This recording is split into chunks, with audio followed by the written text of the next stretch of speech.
My name is Mariava Phillips, and I'm a regular attender here at Calvary, and this is my story. I grew up in a Christian family. My dad was a Navy chaplain up until I was 4 years old.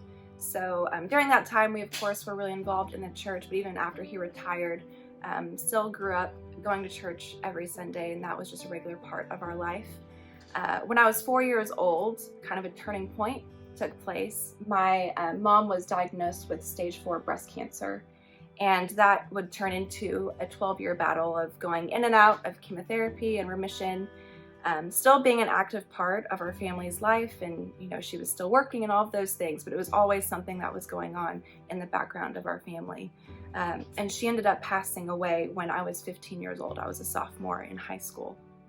And during that time of growing up, yes, I was a regular attender at church, and I said that I was a Christian. I was baptized when I was about 7 years old. And for me, being a Christian always meant to just be, as good as you can be. With my mom being sick and everything, I kind of took it upon myself to be the child that you didn't have to worry about. I was really involved in school, kept my grades up, basically got involved in any sport or extracurricular activity you can dream of, and just kept myself busy. And I enjoyed all of those things. But there was always this tug on my heart that there was more to being a Christian than just, being a good person. When my mom passed away, that was, again, a turning point for my faith. She was always such a strong woman of faith. Even during her battle, her long 12-year battle, she was always faithful. She was always hopeful. She always put Christ first in her life.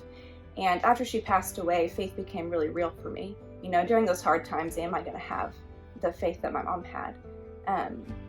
And thankfully, I was involved with my youth group at that point, and they were really great in helping me through this difficult loss that I had.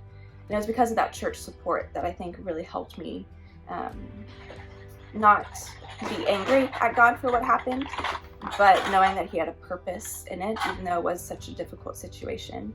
So then I graduated high school, and I decided to go to a Christian university. Went to Baylor, and at Baylor I went on my first mission trip my freshman year. That was my goal. It was always a dream of mine to travel overseas, and during my freshman year I had the opportunity to go to Rwanda. It was during that trip that not only did God expose me to what missions can look like and how other parts of the world live, but it was the beginning of God speaking to me that missions and ministry would be some part of my life. And then fast forward, my husband and I got married, and we felt like God was calling us to do missions in the UK. And so I say all that just because faith for me has been a journey. It's not always been easy, but saying yes to God always brings different opportunities. And God's always continued to teach me that just having faith in Him can get you through any situation, and that I'm not in control.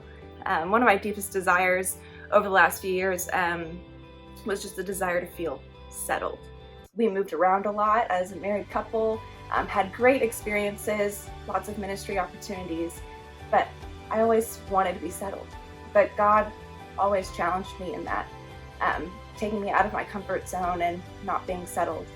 Going to different places, meeting new people, experiencing God in lots of different situations.